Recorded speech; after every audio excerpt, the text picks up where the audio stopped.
Po si Pastor Nelson, asawa ni Pastor Melba.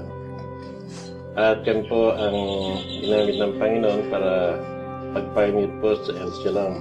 Nagpasimula ang aking buhay Kristiyano nung ako'y born again, doon sa aming sugalan sa May Baritan. At doon, tinanggap ko si Jesus bilang Panginoon, tagapagligtas ng aking buhay. Nanawagan ng Bishop Candelaria na mag-aaral sa seminaryo at doon ko kinuha yung aking calling. At ako ngayon nakapagpastor. Nagpunta kami sa May San Matias, At yun ay isang pioneer place, virgin area. May pinag-pray kami, may sakit doon. And ultimately, ay nabuksan doon ang Church of CMI San Matias pa noon. Nung dumami na po, medyo dumadami mga dumadalo. Ilipat po namin ang gawain doon sa Buklod ng Lukod o Barangay Paul. Subalit, lumaki na naman ang gawain, kaya kailangan po na humanap kami ng isang lugar na pagdarusan po ng gawain ng Panginoon. Dumating naman po ang panahon na kailangan lumipat kami ng isang mas malaki pang gawain. Nakabili kami ng isang lote doon sa May Dalakitan. At doon sa May Dalakitan ay napatayo ang unang El Shalom Full Gospel Ministry. Doon ay marami pong mga bagay na nangyari. May mga pagsubok, pero mga ups and downs.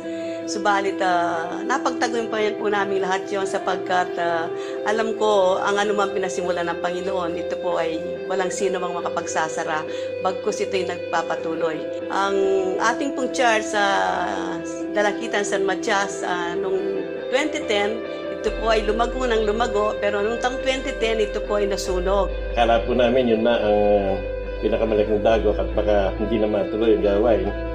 Subalit, sa biyaya rin po ng Panginoon, mas malaking building ang itinayo ng Panginoon. Kahit na po nasunog ang church, talaga po ito po ay pinalaki ng Panginoon, pinaunlad ng Panginoon. At masasabi ko pong lumaki ang church, hindi lang po umunlad ang church, hindi lamang po vertically, kundi horizontally in numbers po. Kaya nga po nung taong 2013, nung umuwi po sila sa aming answer to sa panalangin namin, ay amin pong install ang aming the only son, Pastor Junel, upang sa gayon siya pong maging senior pastor. Ipagpatuloy po natin mahalin ang Panginoon una sa lahat. At mahalin po natin ang kanyang gawain. Manatili po tayong nagkakaisa. Sabagat sa pagkakaisa ay may kalakasan. And I believe the 5,000 vision na binigay na ating Panginoon kay Pastor, ito po'y madaling mangyari. Sapagkat nakapokus po ang inyong malingkod doon El Shalom at City Sanctuary dito po sa vision ng ating Panginoon. Hindi po ito isang panaginip, kundi nagmula sa ating Panginoon Diyos. At anuman ang binuksan ng Panginoon, wala makapagsasara. Anong isasara ng Panginoon, wala makapagbubukas. Kaya ako'y nagpupuri at nagpapasalamat sapagkat lumalago po ang gawain.